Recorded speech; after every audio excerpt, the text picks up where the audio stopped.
शक्ति के बगैर शांति का कोई अर्थ नहीं होता, वो दास्तां बन जाती है। 200-300 साल पहले डिनाई करते थे, अब उन्होंने अपने तार वहां से जोड़ लिए कि हाँ हम इन्हीं के वंशज हैं। हूणों को इतनी मार मारी कि उसके बाद हूण भी खत्म हो गए, कभी उठकर खड़े नहीं हो पाए। भारत देश हमारा प्रणाम। एक प्रश्न मैं आपसे पूछता हूं, आपकी नजरों में भारत की आत्मा क्या है?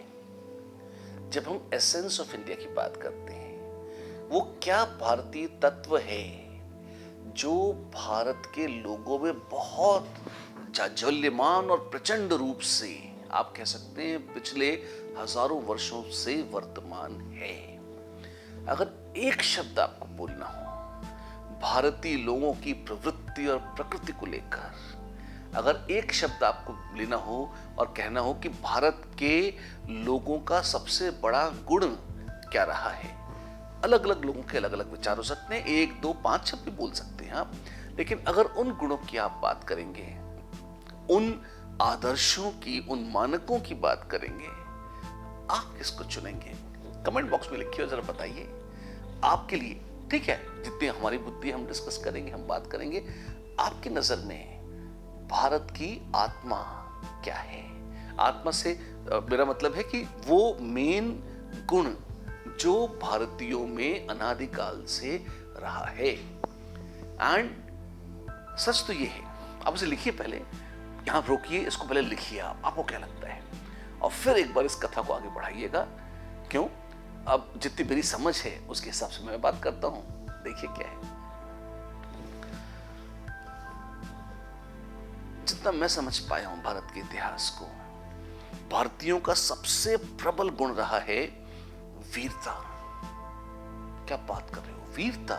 हम तो सत्य, अहिंसा, ज्ञान और स्पिरिचुअलिटी की बात कर रहे थे। ये सब अपनी जगह है, लेकिन जब भगवान कृष्ण गीता में दैवी गुणों की बात करते हैं, 22 दैवी गुण गिनाते हैं, और श्लोक कैसे शुरू होता है?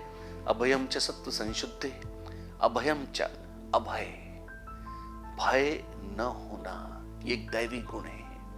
और निर्भयता, वीरता, ये एक बहुत बहुत कैरेक्टरिस्टिक एसेंशियल गुण रहा है भारत का, और इसी गुण के कारण भारत हजारों वर्षों से भारत रहा है।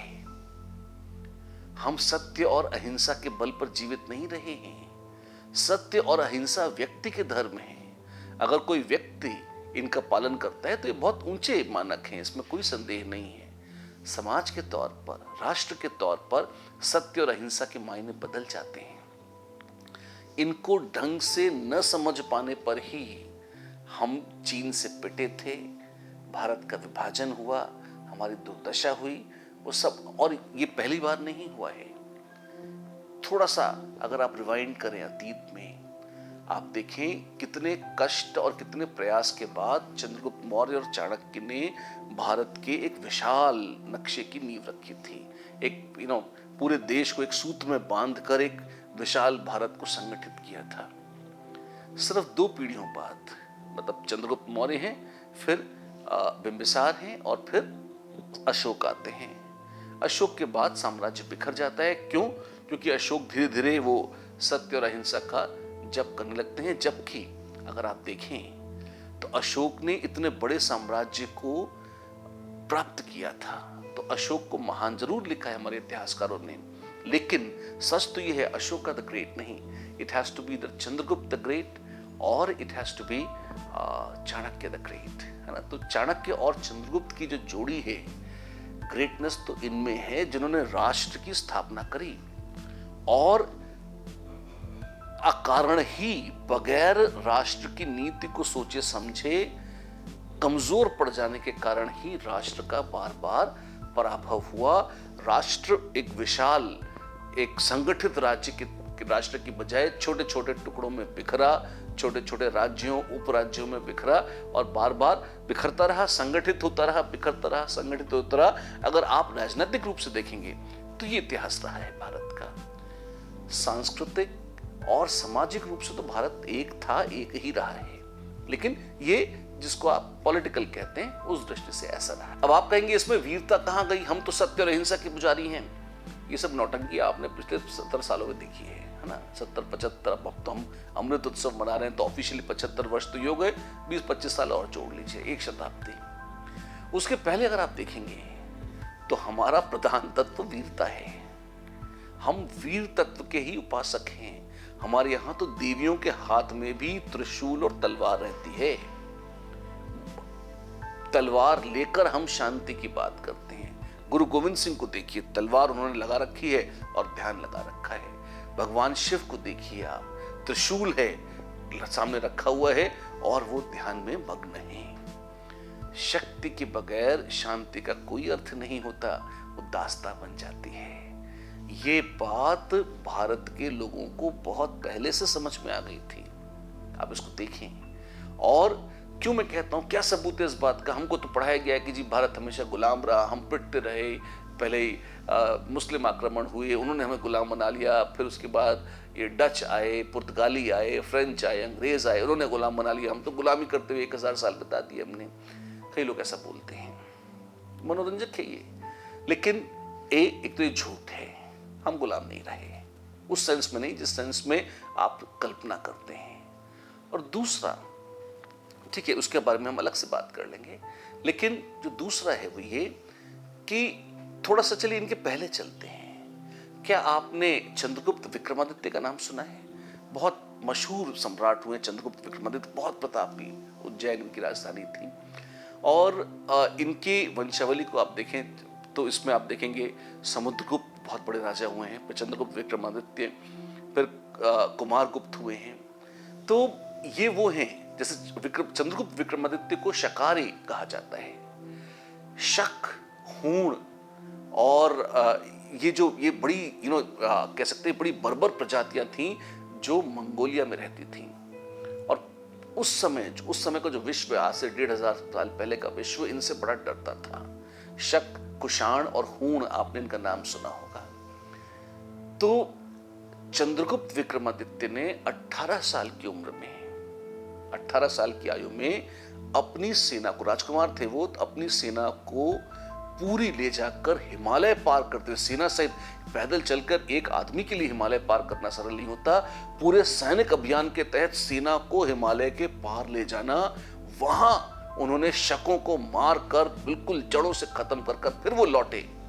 और तब उनको उपाधि दी गई शकारी की, क्योंकि उन्होंने शकों का जो सेंट्रल बेस था उसको नष्ट कर दिया था, जहां से वो बार बार आक्रमण करते थे। नेपोलियन ने एल्प्स को पार कर लिया था एक बार, और लोग आज तक उनकी आरती उतारते नहीं थकते, जो विदेशी लोग हैं। यहां हमारे पास एक ऐसा राजकुमार है जो मात्र 18 साल की उम्र में न सिर्फ हिमालय जैसी विश्व की सबसे दुर्गम पर्वत श्रृंखला को सेना सहित पार करता है, बल्कि उस पार जाता है, युद्ध करता है, विजयी होता है और लौट भी आते हैं और सब जिंदा रहते हैं। बड़ी बात है ये। उन्हीं सम्राट चंद्रगुप्त विक्रमादित्य के वंश में आके देखें तो आपके पास मतलब बड़ा दिव्य वंश है गुप्तों का। समुद्रगुप्त आते हैं, विक्रमादित्य आते हैं, फिर कुमारगुप्त आते हैं। कुमारगुप्त ने हूणों का नाश किया था। कुमारगुप्त को टेक्स्ट बुक से निकाल दिया गया है। क्यों?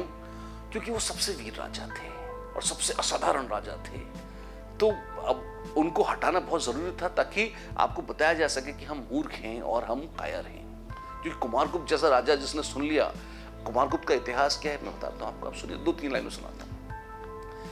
हमारे फिरंगी इतिहासकारों को और जो उनके मानसिक दास हैं उनको ग्रीक और रोमन सभ्यताओं का बहुत मोह है, क्योंकि ग्रीक और रोमन सभ्यताएं ही ऐसी हैं जो थोड़ी प्राचीन हैं, जो 2000 साल पहले कम से कम कपड़े पे पहन लेते थे और रथों पे चल लिया करते थे, थोड़ी उनकी इज्जत रहती थी, ठीक ठाक, है ना। तो अब वो मानते हैं कि हम वहां से आए हैं। पहले 200-300 साल पहले डिनाई करते थे, अब उन्होंने अपने तार वहां से जोड़ लिए कि हाँ हम इन्हीं के वंशज हैं। ऐसा फिरंगी मानते हैं, सच्चा झूठ में नहीं आता। तो जिन ग्रीक और रोमन्स को ये सबसे महान मानते हैं, उन सभ्यताओं का पतन कैसे हुआ, वो खत्म कैसे हुई? हूण मंगोलिया से चले, चीन के पास मंगोलिया है, और चीन के वहां से ये हूण चल के आए और पूरा ये यानी कि एशिया के बिल्कुल, अगर आप ज्योग्राफी में एटलस देखें तो एशिया में बिल्कुल ये ईस्ट से चलकर आते हैं और भारत के ऊपर होते होते, भारत जो कि सोने की चिड़िया था, ऐसा तो था नहीं कि वो इतने अज्ञानी थे, उनको नहीं पता था कि यहाँ भारत है जो कि जिस पर आक्रमण किया जा सकता है और प्रॉफिट बहुत ज्यादा हुआ और पास में है। वो भारत की ओर नहीं आते हैं, ऊपर ऊपर निकलकर वो यूरोप में चले जाते हैं, रोम की ओर, और वहां पे जो ग्रीको रोमन सिविलाइजेशन थी उसको पूरा नष्ट कर देते हैं, सबको उजाड़ देते हैं पूरी तरह से। अतिला द हुन करके, हुनों का जो राजा था उस समय, आज भी उससे ये फिरंगी डरते हैं और उसके नाम पे अलग अलग कहानियां सुनाते हैं। हूण इतने बर्बर और इतने रक्त पिपासु थे, परम जंगली थे और शक्तिशाली थे। ये हूण जब ये पूरा सो कॉल्ड यूरोप विजय करके लौट रहे थे तो इनका उत्साह बढ़ा कि अब हमने तो ग्रीक और रोमन्स को भी निपटा दिया, तो अब भारत पर भी आक्रमण करना चाहिए। और तब कुमारगुप्त चले यहां उज्जैनी से, और इन्होंने जो वर्तमान पंजाब, ये पाकिस्तान में जो पंजाब का हिस्सा है या थोड़ा और ऊपर सिंध में चले जाएं, वहां पर जाकर, क्योंकि वो तब भारत का हिस्सा था, वहां पर जाकर उन्होंने हूणों से मुकाबला किया। और उस समय कुमारगुप्त की आयु 80 वर्ष की थी। 80 वर्ष के उस बूढ़े राजा ने हूणों को इतनी मार मारी कि उसके बाद हूण भी खत्म हो गए, कभी उठकर खड़े नहीं हो पाए। लेकिन आपने कुमारगुप्त का नाम नहीं सुना होगा। क्यों? क्योंकि कुमारगुप्त ने उन हूणों का नाश कर दिया था जिन्होंने फिरंगियों के परम आदर्श ग्रीक्स और रोमन्स को जड़ से उखाड़ फेंका था। तो सीधी सी बात है, अगर आप प्रायोरिटी ऑर्डर देखेंगे तो बड़ी कॉमन सेंस है कि ज्यादा जबरदस्त कौन था, तो सबसे वीर कौन थे? सबसे वीर हमारे भारतीय लोग रहे हैं। और ये जो वीर तत्व था उसको सिस्टमैटिकली खत्म करने के लिए कि नहीं जी, हम तो अहिंसा के पुजारी हैं, अहिंसा अच्छा धर्म है, मैं अहिंसा का मजाक नहीं उड़ा रहा हूं, लेकिन अहिंसा अगर आप एक मनुष्य के तौर पर अपनी उन्नति करना चाहते हो तो अहिंसा एक बहुत अच्छा धर्म है। और क्षमा शोभती उस भुजंग को जिसके पास गरल हो। क्षमा तो उसी को शोभा देती है जिसपे शक्ति हो, जिसके पास। कोई आपको पीट रहा है, आप पीट रहे हैं, फिर आप कहते हैं मैंने आपको क्षमा कर दिया। तुम क्या क्षमा करोगे? तुम तो पिट ही रहे थे, वैसे भी नहीं करते तो जाते कहां। वो क्षमा तो वो करता है जो शक्तिशाली हो। तो भारत ने हमेशा शक्ति की उपासना करके, शक्तिशाली रहकर, वीरता को प्रश्रय देकर हमेशा तब ईश्वर की साधना करी है और तब जाकर हम भारत अर्थात प्रकाश की खोज में रत रहे हैं। तो ये जो प्रकाश आता है उसकी पहली शर्त जो भगवान कृष्ण बताते हैं गीता में, अभयम च सत्व संशुद्धे, पहले अभय निर्भय हो जाओ, भय को मन से निकाल दो, क्योंकि आत्मा तो अजर अमर है। हमारे लोग तो ये मानते हैं ना कि एक शरीर चला गया दूसरा मिल जाएगा, दूसरा चला गया तीसरा मिल जाएगा, हमारे पास अनंत समय है, आत्मा तो कब से चली आ रही है और चलती रहेगी। तो वो सभ्यताएं जो सब कुछ मानती हैं कि इस शरीर से ही है, और वो मानती है कि वो जैसे आप डायलॉग सुनते हैं ना, जिंदगी ना मिलेगी दोबारा, या there is only one life. नहीं, हमारी तो ये मान्यता नहीं थी। We have multiple lifes, infinite lifes, कोई कमी नहीं है, कोई जल्दी भी नहीं है। तो ये दर्शन जो हमारा है, इसने हमारी निर्भयता को बहुत मजबूती दी है कि आत्म तत्व जो है उसका तो विनाश नहीं हो सकता। काटो मेरा सिर, कोई बात नहीं, आत्मा मुक्त हो जाएगी, दोबारा आ जाएगी। फिर तो ये जो परंपरा है, ये जो निर्भयता हमारे लोगों में थी, वो भी ज्ञान से उपजी है। और इस निर्भयता की साधना से ही, इस वीरता की साधना से ही भारत आज तक भारत रहा है। यही वीरता का तत्व हमें फिर से हमारे लोगों में प्रतिष्ठित करना है।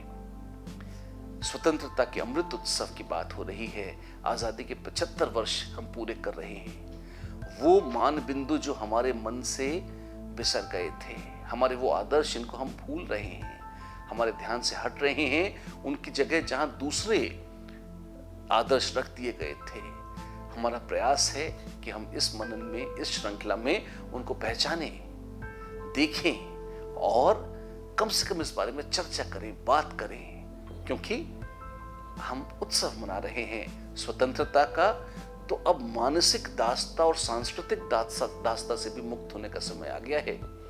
तो कमेंट बॉक्स में आप लिखिए आपके क्या विचार हैं, हम बात करें, शेयर करें और इस बारे में जितनी अधिक चर्चा हो सकती है करें, जितना अध्ययन हो सकता है करें। कुछ बातें मैंने कही हैं, कुछ आप कहिए और इसी तरह कड़ी से कड़ी जुड़ती रहेगी और हम आगे बातें करते रहेंगे। नमस्ते।